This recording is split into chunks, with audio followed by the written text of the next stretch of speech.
Au nom du Père et du Fils et du Saint-Esprit. Amen. Ô Dieu 3 fois saint, au moment de la création, tu as commencé par dresser la table pour l'homme, afin qu'il puisse toujours vivre dans l'abondance de tes biens. Ensuite, avec de la terre, tu as formé un corps dans lequel tu as infusé une âme humaine, et puis tu as créé la vie de ton amour dans cette âme. Au moment de la rédemption, alors que nous étions partis loin de toi et que la vie de ton amour ne coulait plus en nous, tu es venu nous rechercher et tu t'es donné en nourriture pour que nous puissions nous revêtir de ta chair et revivre de ton sang. Aujourd'hui, en ce temps de la sanctification, tu nous livres tes connaissances, ces vérités sur ton divin vouloir, afin que nous laissions couler ce sang noble et divin dans nos veines et que nous devenions toujours plus semblables à toi. Ô viens Esprit Saint, viens toucher notre cœur. Ô viens Esprit Saint en nos esprits afin que nous sachions ce qui vient de Dieu. Viens Esprit Saint en nos âmes afin que nous soyons tout à Dieu. Sanctifie tout ce que nous pensons, ce que nous disons et ce que nous faisons à la plus grande gloire de Dieu. Ô Esprit Saint, reste avec nous, ne nous quitte pas, viens demeurer en nous avec la Vierge Marie pour former Jésus dans les profondeurs de notre être. Amen.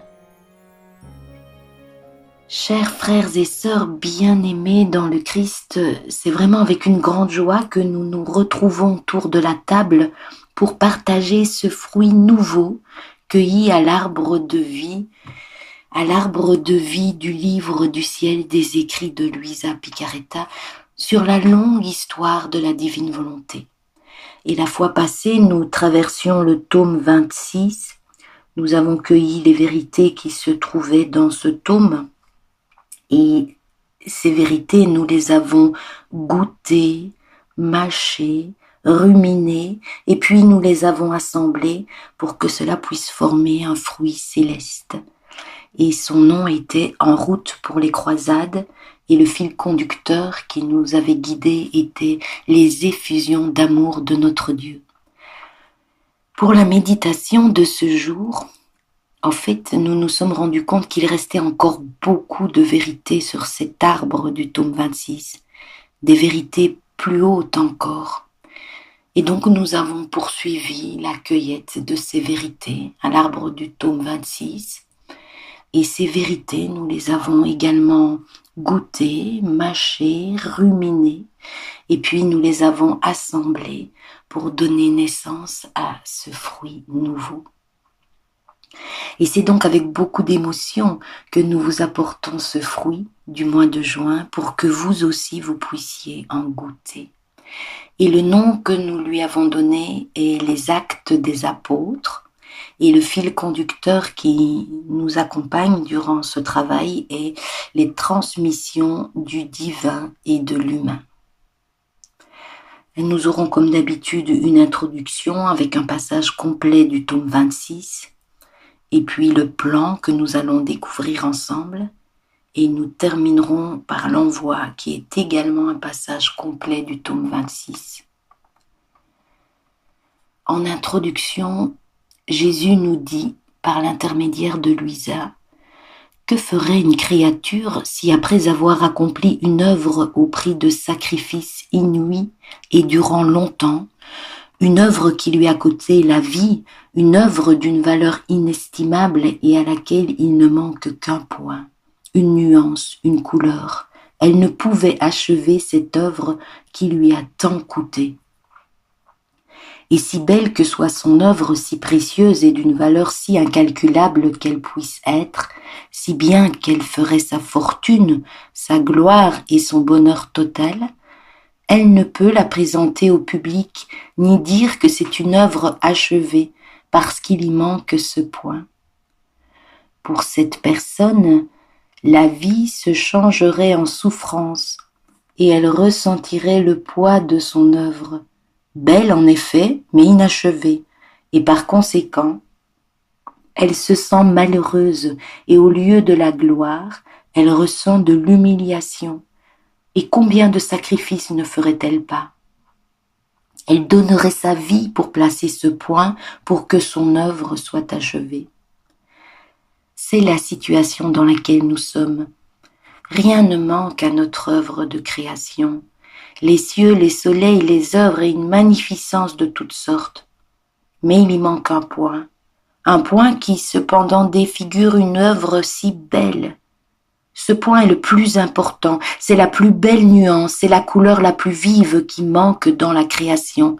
Toute chose vit dans mon fiat, excepté un seul point de la création, c'est-à-dire la famille humaine qui se trouve en dehors, à l'extérieur de mon royaume, où elle est malheureuse. Quelle tristesse! Il y a de la place pour tout le monde dans mon vouloir, et il en est cependant qui vivent à l'extérieur. Oh, comme ils la défigurent et la rendent incomplète, et que ne ferions-nous pas pour l'avoir achevée? Par conséquent, nous dit Jésus, sois attentive, car il s'agit de donner ses droits à une divine volonté pour faire que l'œuvre de la création soit complète. Et nous arrivons à notre premier chapitre qui est la première transmission du divin et de l'humain. Et si vous vous rappelez, la fois passée, Jésus nous parlait de la sainteté de l'être suprême et de la puissance de sa volonté. Et il disait, bien que nous soyons des personnes distinctes, donc il y a le Père, le Fils et l'Esprit Saint, notre volonté qui opère en nous et qui règne et domine est toujours une, et notre amour égal, réciproque et incessant. Et cela produit en nous, disait Jésus, l'adoration la plus profonde entre les personnes divines. Il nous disait, ça c'est l'amour véritable, ce qui se passe au cœur de la Sainte Trinité. Donc une volonté unique entre le Père, le Fils et l'Esprit Saint et un amour égal, réciproque et incessant. Et cela produit entre les personnes divines l'adoration la plus profonde. Et cet amour véritable a besoin de se répandre, nous disait Jésus. Et donc nous avons vu cette première effusion d'amour avec la création. Et aujourd'hui, Jésus va nous parler de la première transmission du divin et de l'humain qui a lieu en Éden. Il dit, toutes nos œuvres externes sont une transmission du divin et de l'humain. C'est-à-dire où l'humain et le divin sont liés au point d'être inséparables. Et il dit, dans la création, il y a une transmission continuelle. Et il va nous parler des cieux. Il dit, notre fiat a créé les cieux, mais il a pour cela fait venir à la vie la matière. Il dit, les cieux sont remplis de Dieu et racontent ma gloire, notre puissance et notre sagesse. Puis il parle du soleil. Il dit, notre fiat a créé le soleil, mais il a fait venir à la vie la lumière et la chaleur, avec quoi le former. Alors, en ce qui concerne l'homme, il dit, notre fiat a créé l'homme. J'ai d'abord formé sa statue faite de terre. J'ai infusé en elle l'âme humaine. Puis j'ai créé la vie de mon amour dans cette âme. Puis ma divine volonté s'est transmise avec la sienne afin de former son royaume dans la créature. Il n'est rien, dit Jésus, qui soit sorti de nous ou qui ait été créé par nous, où ne se trouve la transmission de l'humain et du divin. Dans nos plus belles œuvres, la création, la Reine Immaculée, ma porteuse, mon humanité, le Verbe incarné. Et on va voir que ce fiat de la création est un acte de plénitude. Jésus dit, mais Qu'y a-t-il d'impossible à un acte de notre fiat? Il peut tout faire. Sa prérogative est la plénitude de toutes choses. Et il reprend le ciel pour nous expliquer ce qu'est un acte de plénitude.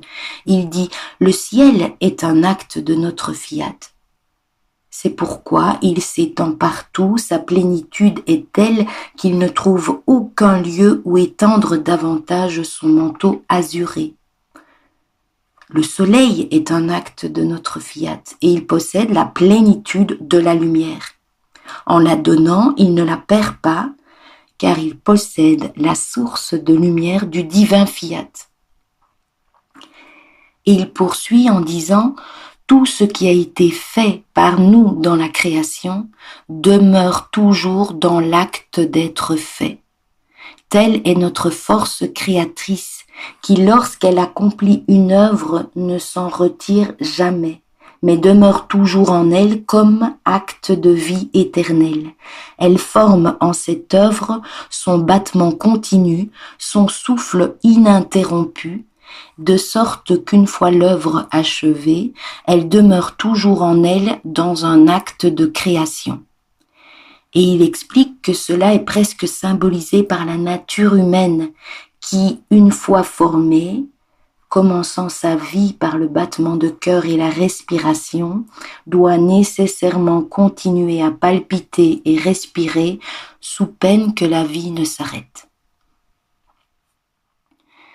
Donc ici, c'était notre premier chapitre qui était la première transmission du divin et de l'humain en Éden, où le divin et l'humain sont liés au point d'être inséparables. Et nous avons vu que le fiat de la création était un acte de plénitude et un acte continuel. Et nous arrivons au deuxième chapitre qui va être la ruine des générations humaines par deux créatures. Jésus nous dit « Deux créatures, Adam et Ève, qui descendent de la divine volonté et qui vont donner le champ libre à la volonté humaine, vont former la ruine des générations humaines. » Et Jésus va nous expliquer pourquoi. Il dit la volonté humaine s'oppose à la nôtre. Il dit la créature qui ne vit pas dans ma divine volonté, comme son être n'est pas sous l'empire du pouvoir créateur, elle ne peut pas posséder la plénitude de la vie divine, ni sentir son âme pleine à ras-bord de lumière, de sainteté et d'amour, au point de déborder et de former des mers autour d'elle, et jusqu'à sentir que tout lui appartient.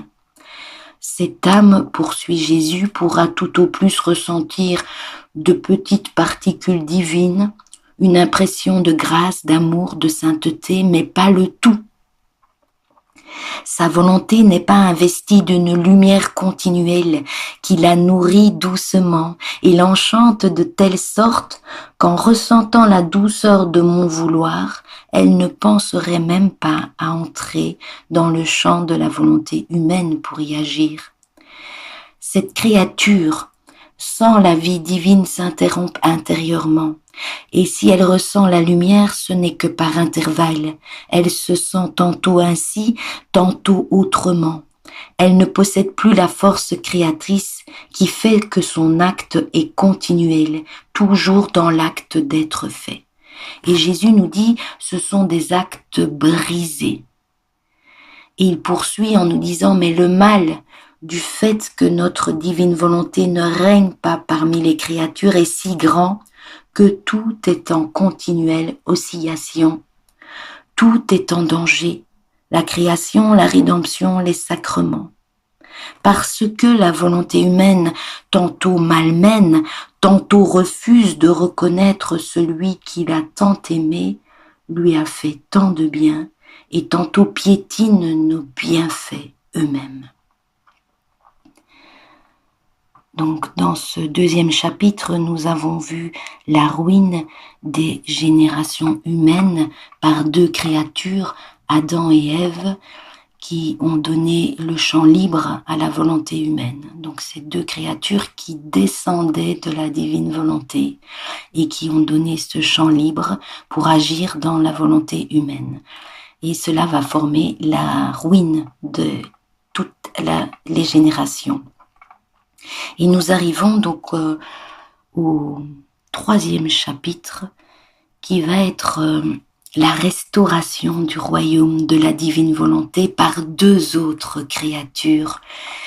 Jésus dit la reine du ciel qui vit dans mon divin fiat par grâce et mon humanité qui vit en elle par nature forme le salut et la restauration et redonne le royaume de ma divine volonté.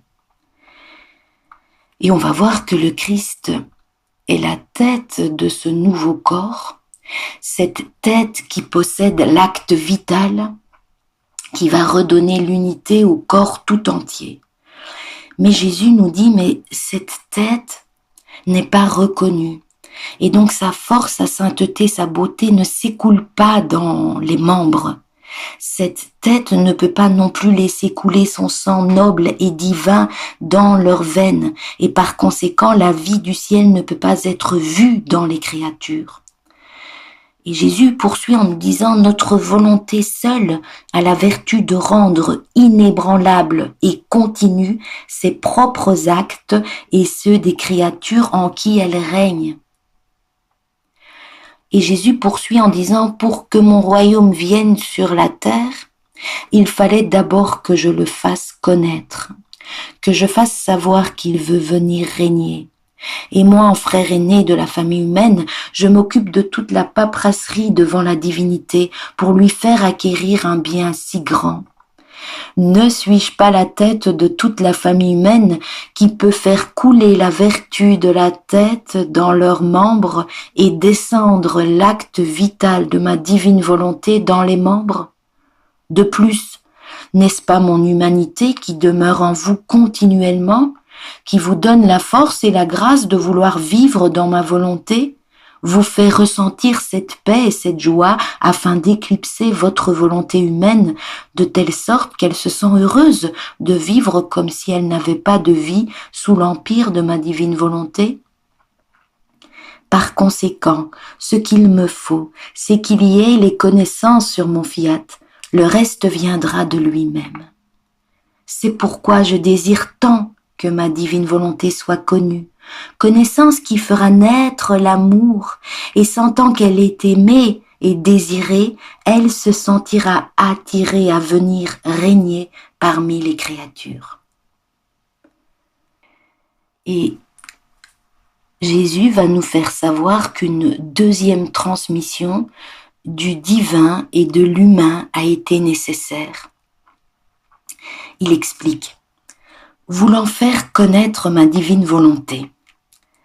Après la première transmission faite en Éden qui fut rejetée de moi, afin de pouvoir mettre de nouveau en œuvre le royaume de mon divin fiat, il était nécessaire que je forme la 2e transmission.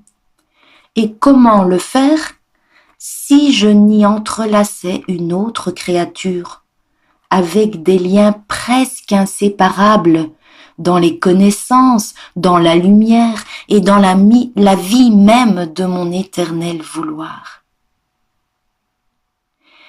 Et il va dire à Luisa, et c'est pourquoi je nous ai mis dans cette condition, toi de me donner et moi de te donner, afin de te donner une manifestation sur ma divine volonté, j'attendais de toi un acte, une petite souffrance et même simplement un « je vous aime » afin d'avoir l'occasion de te parler.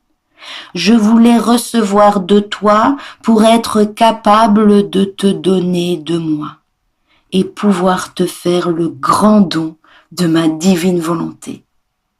Et ainsi, la transmission de ma divine volonté avec la tienne a été réalisée, te faisant la conquérante du grand bien que je te faisais.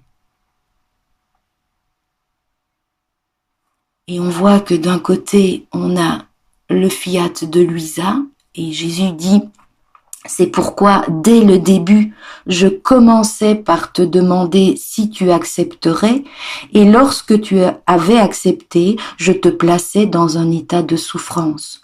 Je voulais de toi une souffrance volontaire et non forcée, parce que c'était ta volonté que je voulais faire mourir. Et par-dessus ta volonté, un peu comme une petite flamme qui est éteinte, allumer le grand feu du soleil de mon fiat. Donc d'un côté, on a le fiat de Luisa et de l'autre côté, on va avoir l'héritage de la divine volonté. Et Jésus dit: cet héritage, je te le confie pour que tu n'en sortes jamais. Voilà la deuxième transmission entre Luisa qui va laisser le champ libre et l'héritage de la divine volonté avec ses connaissances, ses lumières et sa vie même dans l'éternel vouloir. Et cette deuxième transmission du divin et de l'humain va être le point central d'un grand spectacle. Et ce grand spectacle, c'est le retour de l'acte continuel du divin fiat dans la petitesse de la créature. Et Jésus nous dit: mais si tu savais ce que signifie un acte continuel dans ma volonté. Cet acte est incompréhensible à l'esprit créé. La créature est le double de notre acte continuel par le pouvoir d'ubiquité de ma volonté. Cet acte continuel, généré dans la créature, a sur toute chose une force et un empire, de telle sorte que tout tourne autour d'elle. Les anges, les saints, la sacro-sainte Trinité, toute la création, tous veulent être les spectateurs de la scène si douce, si belle et si charmante de l'acte continuel de la petitesse dans l'unité du fiat suprême. Et Jésus nous dit: c'est un spectacle si consolant et jamais vu encore auparavant. Et il explique: cette créature entre dans notre acte et fait se lever et sortir notre beauté rare, notre amour invincible, notre puissance qui peut tout, notre immensité qui embrasse toutes choses, et en les présentant à tous, elle voudrait leur dire: regardez qui est notre Créateur. Et nous la laissons faire, dit Jésus, et nous prenons plaisir à voir que la petitesse de la créature veut nous donner notre paradis et notre être divin, comme s'ils étaient et les nôtres et les siens propres. Et ce qui enchante le plus, poursuit Jésus, c'est de voir sa petitesse qui, toute audace et tout courage, sans crainte aucune, comme si elle voulait dominer son Créateur lui-même, demander le règne de la volonté sur la terre.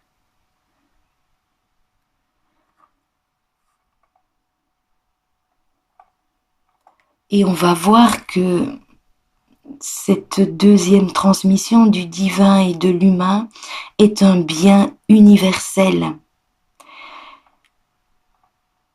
Jésus va dire à Luisa: oh, tu dois savoir que tout ce que tu fais dans mon fiat servira d'acte premier pour les autres créatures, afin de vivre dans son royaume.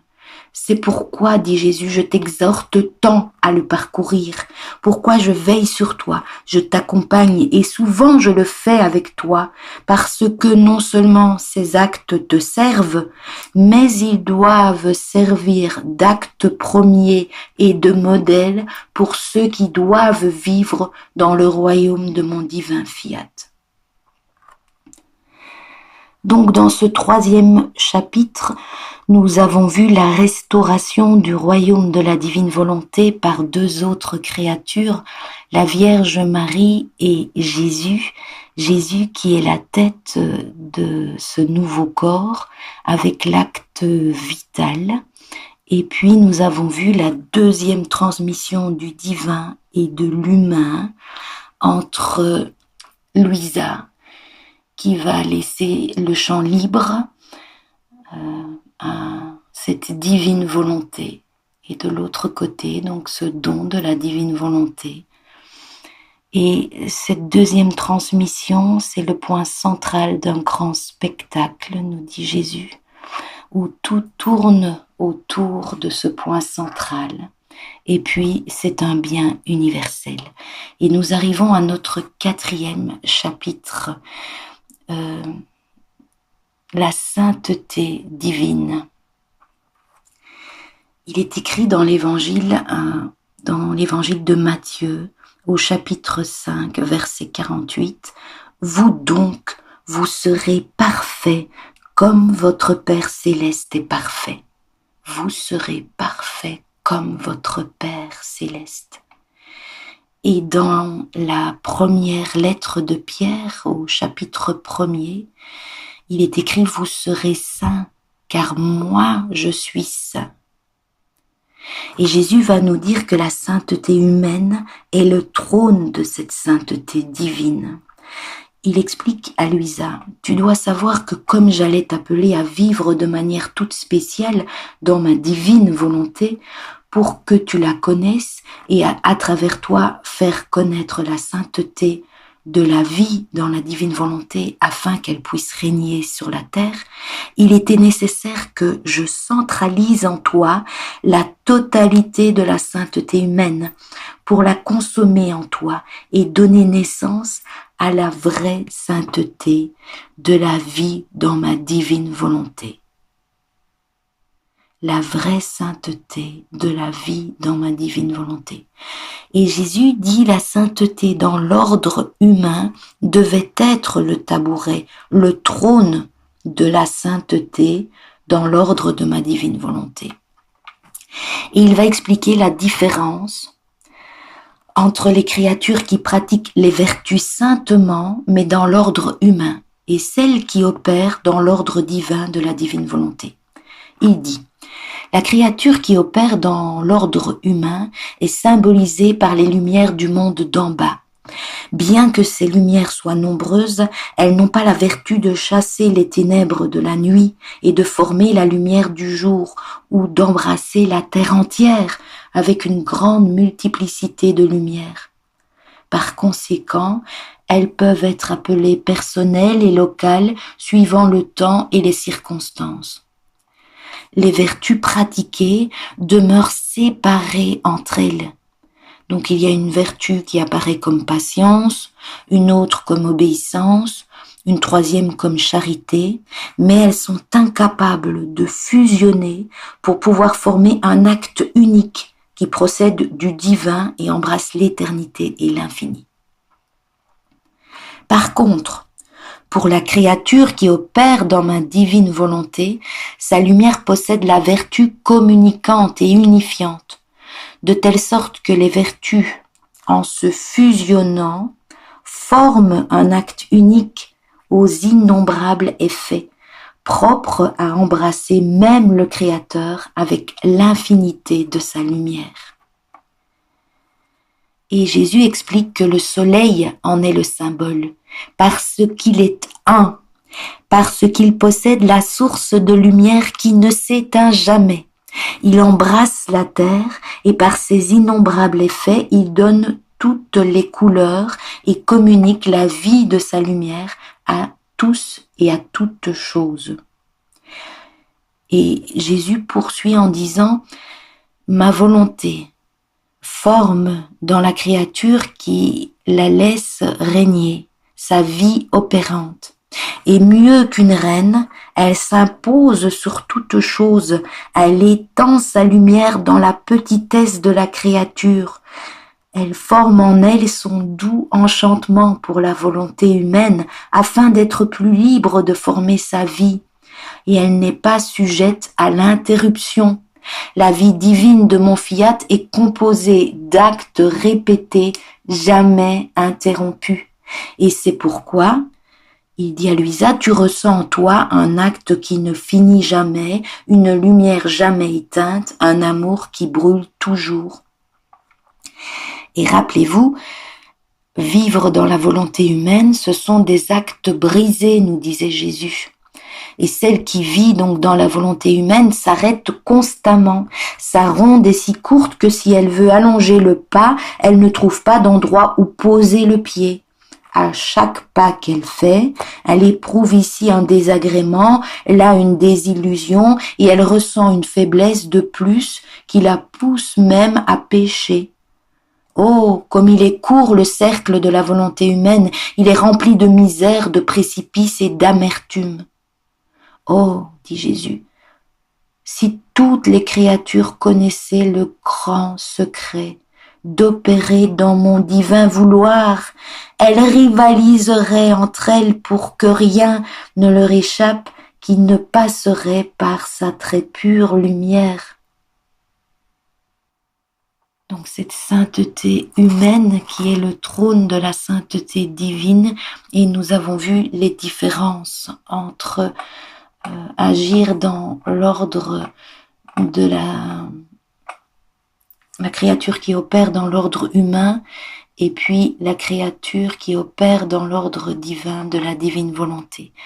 Et dans ce 4e chapitre sur la sainteté divine, nous allons passer au 2e point qui va être la divine volonté qui est plus que le soleil, nous dit Jésus.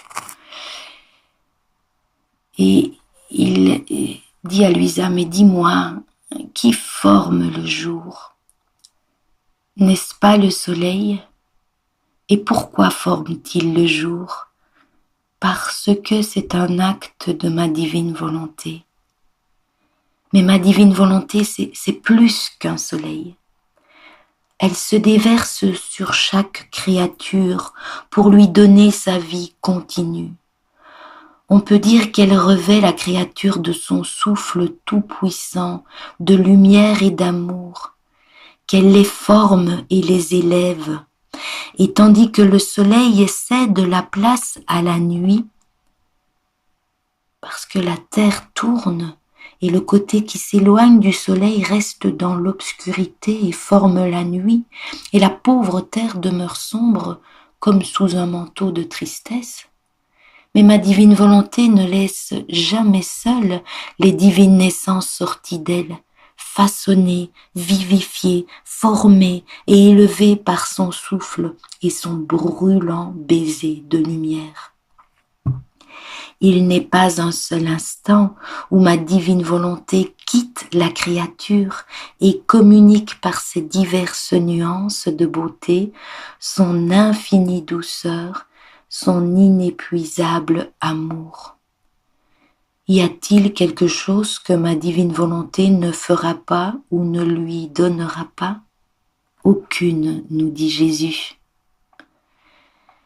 Et Jésus poursuit en nous disant que mon fiat a son acte premier dans notre divinité. Son acte premier dans la création et la rédemption et en toutes choses. Et mon fiat, dit Jésus, est la roue première qui par un mouvement met toutes choses en mouvement. Et ce fiat est un acte unique et Jésus nous dit mais seule ma divine volonté possède l'acte unique et dans son unité elle embrasse toutes choses. Elle donne vie à tout, mais alors qu'elle accomplit un acte unique, cet acte possède la source de tous les actes ensemble.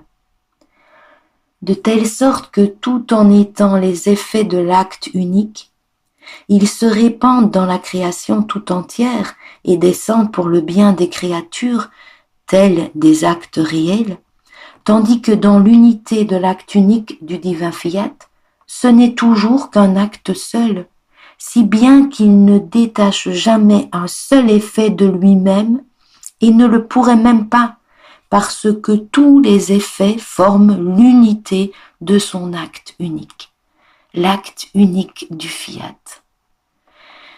Et c'est un acte continuel, Seul un acte continuel est capable de former et de donner la vie. C'est un acte de plénitude. La sainteté réalisée dans ma divine volonté possède toute la plénitude. Cette sainteté divine est un acte de plénitude, tant et si bien que si Dieu voulait lui donner plus encore, il ne trouverait pas l'espace où mettre plus de lumière, plus de beauté. Et l'âme dit: je suis le triomphe de votre divin fiat, je possède la plénitude d'un acte de votre divine volonté. Donc cette divine volonté est plus que le soleil et Jésus va nous inviter à vivre sans cesse dans la lumière de ce soleil du fiat suprême. Il dit à Luisa: la chose la plus nécessaire est de prendre ma divine volonté. Et lorsque l'âme a fait cela, elle a tout fait et elle a tout pris, tout lui appartient. Il prend l'image du moteur. Il dit: c'est comme un moteur. Si la roue principale qui est au centre se met en mouvement, toutes les autres roues secondaires tournent elles aussi. Mais si la roue principale ne bouge pas, tout le reste demeure immobile. Et donc l'art et l'attention doivent se porter sur la roue principale et tout le reste ira de soi. Et il dit: il en est ainsi de ma volonté. Celle qui la possède n'a besoin de rien d'autre. Parce que mon fiat est un acte toujours nouveau, de bonheur, de grâce et d'une indescriptible et inatteignable beauté. Et si l'âme marche, elle prend. Si elle s'arrête, elle ne prend pas. Et tant que l'âme tourne autour de l'acte continuel de ma volonté, la nuit, l'obscurité, la tristesse n'existent pas. L'acte continuel de mon fiat, plus que le soleil, lui sourit, la conserve en fait. Mais si elle s'aventure dans sa volonté humaine, plus que la terre, elle demeure dans l'obscurité. La nuit de sa volonté humaine qui régnant sur l'âme produit obscurité, doute et tristesse. Et on va voir que cette vie dans la lumière du soleil, du fiat suprême, va faire que les actes humains deviennent des actes divins. Jésus va prendre l'exemple du pain. Il dit: il en est comme de la levure qui a la vertu de faire lever la farine, pourvu qu'en formant le pain, on y mette un peu de levure comme germe de fermentation. Mais si on n'y met pas de levure, même si la farine est la même, le pain ne sera jamais au levain, mais restera sans levain. Telle est ma divine volonté. Plus que le levain, elle met la divine fermentation dans l'acte humain, et l'acte humain devient un acte divin. Et lorsque je trouve le germe de ma divine volonté dans l'acte de la créature, je souffle avec délice sur son acte et le fais lever jusqu'à le rendre immense.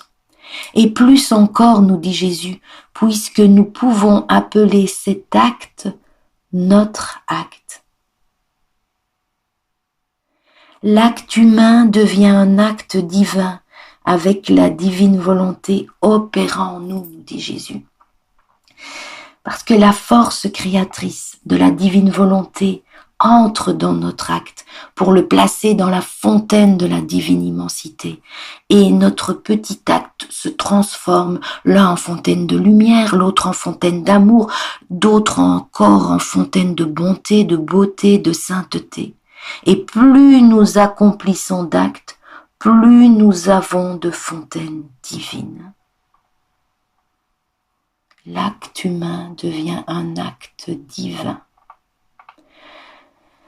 Et Jésus poursuit en disant: ma divine volonté a suffisamment de force pour tout faire, si bien que tout lui est aisé.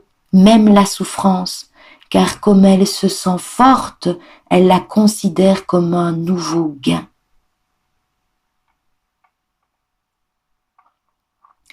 Et on va voir que en vivant sous la lumière de ce soleil du Fiat suprême, nous allons retrouver l'unité avec la Sainte Trinité.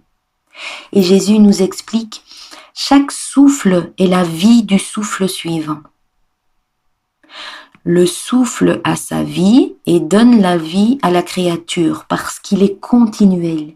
Ils sont si étroitement unis entre eux qu'ils sont inséparables. C'est la même chose pour le battement de cœur.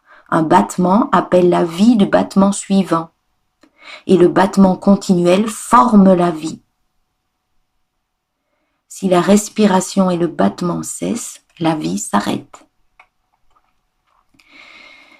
Et Jésus continue en disant, les actes accomplis dans mon divin fiat sont semblables à des respirations et des battements de cœur de la créature en Dieu, de telle sorte qu'elle devient la respiration divine. Et mon fiat formant sa respiration, ils échangent ainsi mutuellement de la vie pour ne former qu'une seule vie. Les actes accomplis dans notre divine volonté sont donc inséparables de nous. On revoit cette transmission du divin et de l'humain. Les actes accomplis dans notre divine volonté sont donc inséparables de nous. Et on va voir que nous allons acquérir une attitude admirable. Jésus explique, comme il ne peut sortir que des actes de ténèbres de la volonté humaine, ma volonté ne veut pas se mêler à elle. Par conséquent, elle veille continuellement à former sa vie toute de lumière dans la créature, qui librement lui a permis de régner. Et ma volonté est tout yeux afin que rien ne lui échappe, et avec un amour indicible, afin de voir sa vie de lumière formée dans la créature, elle se fait battement pour battement, respiration pour respiration, œuvre pour œuvre, pas pour pas. Même sur les petits riens de la créature, elle court, elle se répand, elle place la puissance de son fiat et crée en eux son acte vital. Et on va voir que cette créature qui vit sous la lumière du divin fiat est la créature la plus fortunée. Jésus dit, elle me donne tout et moi je lui donne tout. Elle va être préservée dans le prodige de sa création et va avoir le droit de posséder, de vivre dans l'abondance des biens de son Créateur.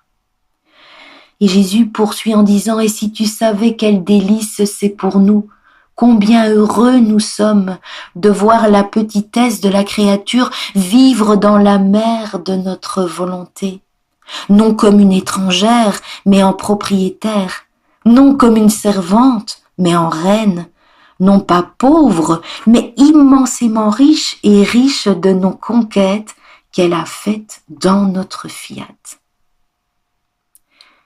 Donc nous avons vu ce 4e chapitre qui était la sainteté divine. Et Jésus nous disait que la sainteté humaine était le trône de cette sainteté divine. Nous avons vu que cette divine volonté est plus que le soleil et que Jésus nous invite à vivre dans la lumière de ce soleil du fiat suprême, où l'acte humain devient un acte divin et nous allons retrouver cette unité avec la Sainte Trinité et nous deviendrons la créature la plus fortunée. Et nous allons passer au chapitre suivant qui est les actes des apôtres. C'est le nom du fruit que nous avons donné à cette méditation. Donc les actes des apôtres dans la divine volonté. Et on va commencer par les actes d'Adam en Éden. Si vous vous rappelez, la fois passée, Jésus nous disait, mais combien de choses inoubliables il y a dans cet Éden. Ici commença la vie de notre fiat dans la créature. Mais aujourd'hui, Jésus nous dit qu'il y a aussi le douloureux souvenir de la chute de l'homme et de sa sortie du royaume en Éden. Il dit, nous entendons encore ses pas lorsqu'il sortit de notre divin fiat. Et notre seul soulagement était la promesse de ces actes qui étaient restés dans notre vouloir. Tous les actes d'Adam accomplis dans ma divine volonté sont comme l'acte premier de tous les actes des créatures. Et Jésus nous explique qui peut détruire un acte accompli dans ma divine volonté? Personne. Ce qui veut dire que les actes d'Adam accomplis dans la divine volonté ne pouvaient ni sortir ni se détacher, car ils avaient déjà formé leur vie de lumière et de chaleur en elle. C'est pourquoi, bien qu'Adam soit sorti de ma volonté, nous explique Jésus, lorsqu'il pécha, ses actes sont restés en elle. Il a été capable de se détacher de ses propres actes. Et ce sont ces actes qui demandaient les droits de l'humanité de reprendre la place qu'elle avait quittée.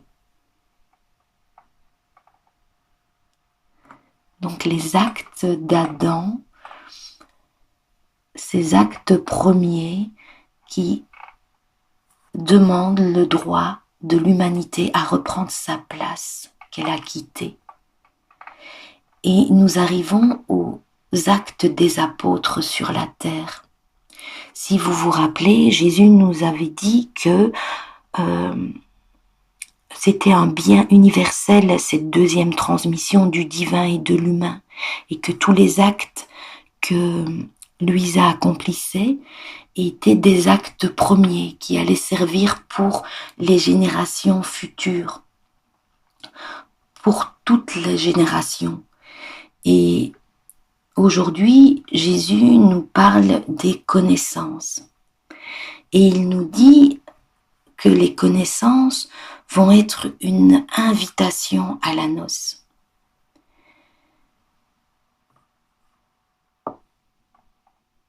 Ma divine volonté, dit Jésus, veut se faire connaître. Elle veut former son royaume, parce que ses enfants qui lui appartiendront vivront volontiers dans et de sa lumière. Ils garderont la bouche ouverte pour recevoir ses baisers, ses embrassements et ses affections pour former en eux sa vie divine. Donc ces connaissances nous informent comme des trompettes. Nous informent que la divine volonté veut former sa vie en nous. Et Jésus nous dit, celui qui doit former une vie a besoin d'actes continus. Et si les actes continus cessent, la vie ne peut ni grandir ni être formée. Par conséquent, nous dit Jésus, l'acte continuel de ma volonté est nécessaire pour toi. Toi, en la recevant, et ma volonté en te le donnant. On voit que c'est la vraie noce, cette transmission du divin et de l'humain, afin que sa vie en toi puisse vivre, nous dit Jésus, être formée et grandir dans sa divine plénitude. Donc par ces connaissances, il va y avoir en quelque sorte cette invitation à la noce.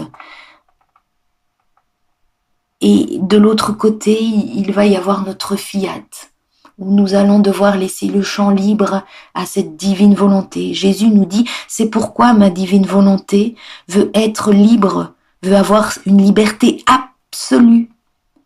Et avec son acte incessant qu'elle possède par nature, elle se répand sur la créature. Et en écartant ses ailes de lumière plus que maternelle, elle investit chaque fibre du cœur, chaque battement, respiration, pensée, parole, œuvre et pas. Elle les réchauffe et avec son baiser de lumière, elle imprime sa vie sur chacun des actes de la créature. Et en détruisant la vie humaine, elle se constitue elle-même comme vie divine en elle. En détruisant la vie humaine, elle se constitue elle-même comme vie divine en elle. Notre fiat, qui va laisser la liberté absolue à cette vie divine. Et nous allons voir que nous allons renaître et demeurer dans l'acte créateur du Père, renaître et demeurer dans l'amour véritable, renaître et demeurer dans l'acte d'accomplir l'acte continuel de la volonté créatrice du Père. Jésus dit, un acte de ma divine volonté est tout pour la créature. Avec son acte qui jamais ne cesse ni ne change, mieux qu'une tendre mère, elle garde bien serrée contre son sein celle qui s'abandonne dans son acte de lumière, et la nourrissant de lumière, la fait se lever comme une naissance hors d'elle-même, noble et sainte, et la conserve bien à l'abri dans sa lumière même. On voit que nous allons renaître, la fait se lever comme une naissance hors d'elle-même, noble et sainte, et la conserve bien à l'abri dans sa lumière même. Par conséquent, poursuit Jésus, c'est une nécessité que tu demeures toujours dans notre fiat, pour t'unir à nous dans notre opération continuelle et nous donner le champ d'action afin de toujours opérer en toi. Et il poursuit par conséquent, sois attentive à recevoir son acte continu, car il est question de vie, et la vie a besoin de souffle, de battements continuels et de nourriture quotidienne. Si l'acte cesse, elle meurt.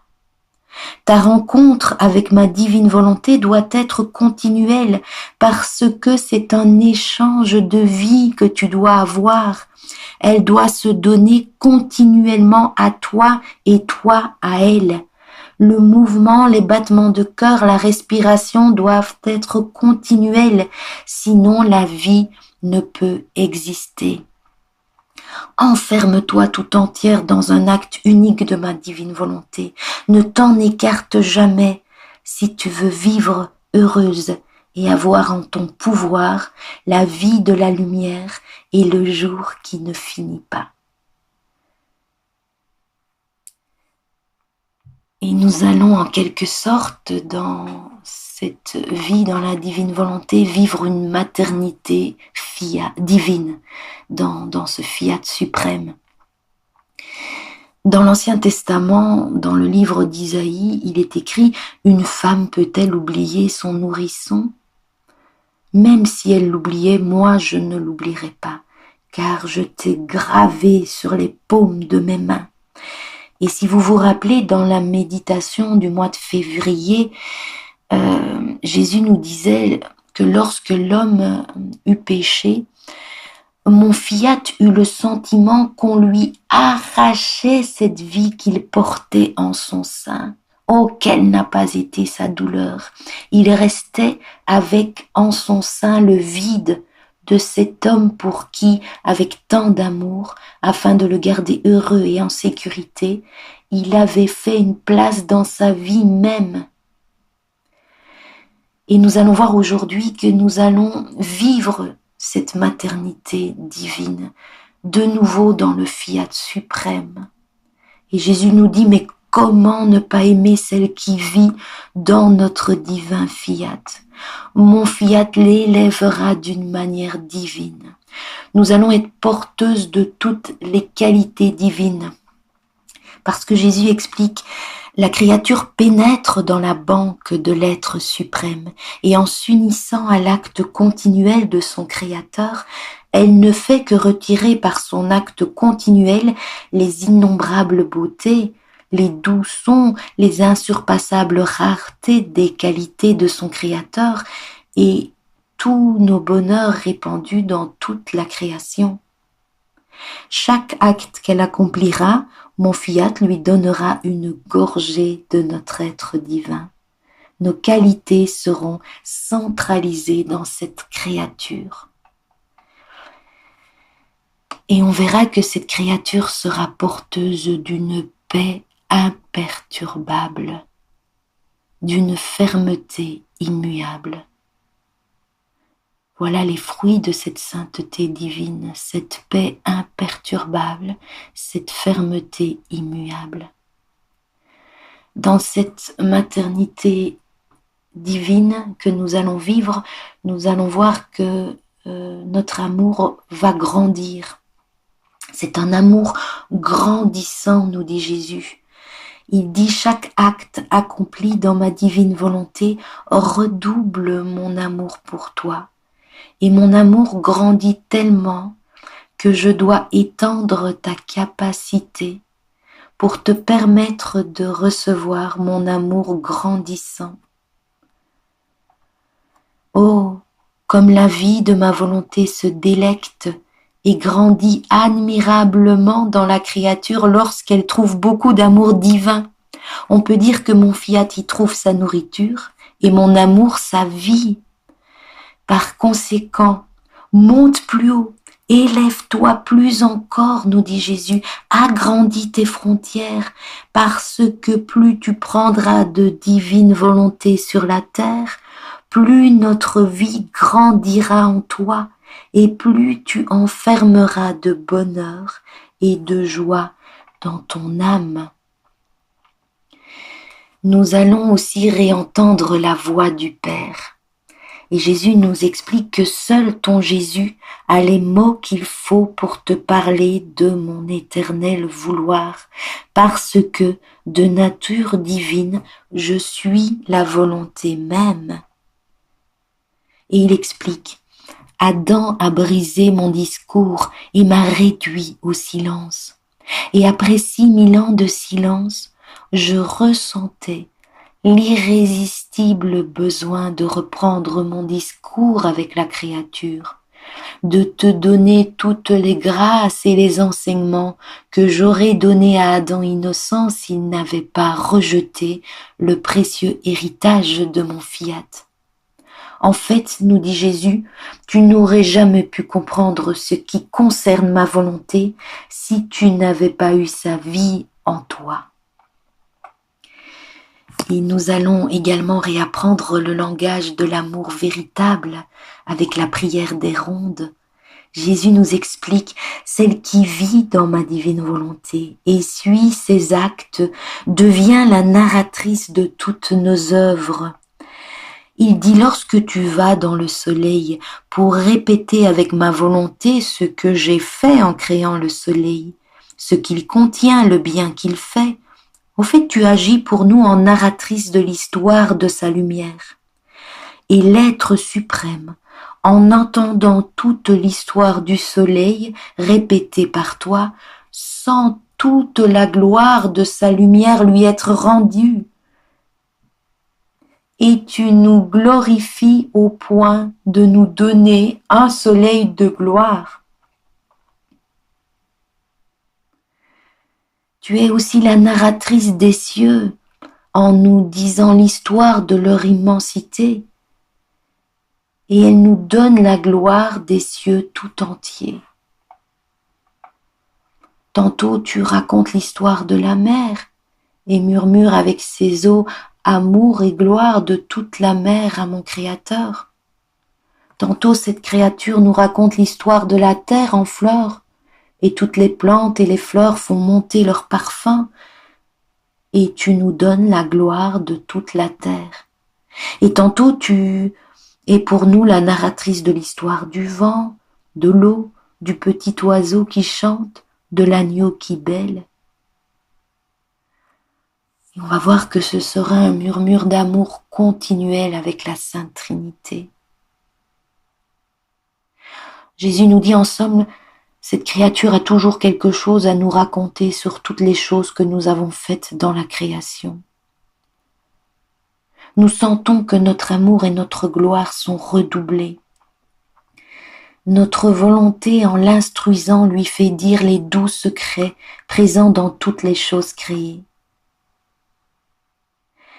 Notre volonté forme sa mère dans la créature, et notre mère et la sienne plongent l'une dans l'autre, et oh, comme il est doux le murmure de la créature dans notre murmure, répétant continuellement « Amour, amour, amour, toujours à mon Créateur, à ma vie éternelle, à celui qui m'aime tant. » Ô prodige de notre divin vouloir, qui se servant de sa puissance, forme sa mère dans la créature, et la faisant rivaliser avec nous, rend son murmure non seulement continu, mais l'élève si haut, qu'en la plongeant dans notre mer, lorsque nous sentons noyés, dévorés par notre amour, et incapables de le contenir, nous ressentons la nécessité d'aimer. Elle nous fait déborder dans la mer que notre fiat a formée dans la créature qui vit en lui. Comment ne pas aimer celle qui vit dans notre volonté? Donc ici se termine le chapitre 5, les actes des apôtres dans la divine volonté, et nous avons vu les actes d'Adam en Éden, et puis les actes des apôtres sur la terre, où les connaissances vont être vraiment l'invitation à la noce. Il va y avoir notre fiat pour laisser le champ libre à cette volonté divine qui veut régner en nous. Et avec notre fiat, nous allons renaître et demeurer dans l'acte créateur du Père. Et nous allons vivre une maternité divine dans ce fiat suprême. Nous serons porteurs de toutes les qualités divines.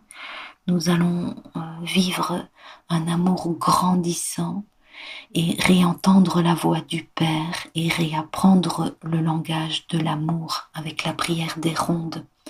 Et nous terminons cette méditation par l'envoi, où Jésus nous dit « Oh ma fille, si tu savais l'ardeur de l'amour que je ressens, parce que je veux établir le royaume de ma divine volonté sur la terre et réaliser l'unique dessein pour lequel l'homme a été créé. En fait, dans tout ce qui a été fait par les divines personnes depuis le temps où le monde a été créé et dans ce que nous ferons, notre principe sera toujours celui-là et jamais il ne cessera de l'être, que l'homme revienne dans l'héritage de notre fiat qu'il a rejeté. Cela est si vrai que dans mon incarnation même, quand je suis descendu du ciel sur la terre, le premier but était le royaume de ma divine volonté. C'est dans son royaume, c'est-à-dire dans ma mère immaculée qui le possédait, que j'ai dirigé mes premiers pas. Ma première demeure a été en son sein très pur, où mon fiat régnait de façon absolue et avait son royaume entier et magnifique. Et dans son royaume de ma volonté que possédait ma céleste mère, j'ai commencé et formé ma vie ici-bas, faite de souffrances, de larmes et d'expiation.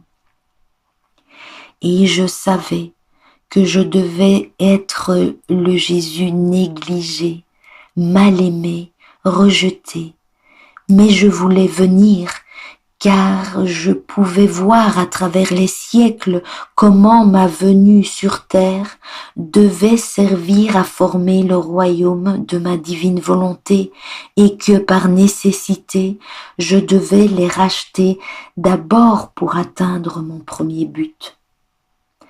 Ainsi, dès ce moment même, je suis descendu du ciel afin de trouver, de chercher et de serrer contre moi les enfants de mon royaume qui voudraient me chercher, m'aimer, me reconnaître au point d'être incapables de vivre sans moi. Par conséquent, dans ce que j'ai fait et souffert, j'ai laissé une marque et j'ai dit, c'est ici que j'attendrai les enfants de ma volonté. Je les embrasserai, nous nous aimerons d'un même amour et d'une même volonté.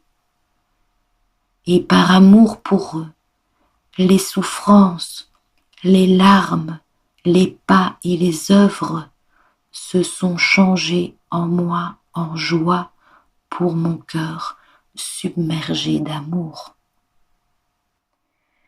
Ici se termine la méditation du mois de juin et Seigneur, nous voulons vraiment te rendre grâce de nous nourrir ainsi avec ces fruits nouveaux cueillis à l'arbre de vie du livre du ciel. Tu désires vivre avec chacun de nous cette transmission du divin et de l'humain, à chaque instant, à chaque respiration, à chaque battement de cœur, à chaque pas, à chaque regard et chaque pensée. Ô puissions-nous, sous le manteau de la Vierge Marie, avec le souffle de l'Esprit Saint, nous élever toujours plus vers ce grand don qui nous dépasse complètement, cette vie dans ta divine volonté. Amen. Et en union de prière,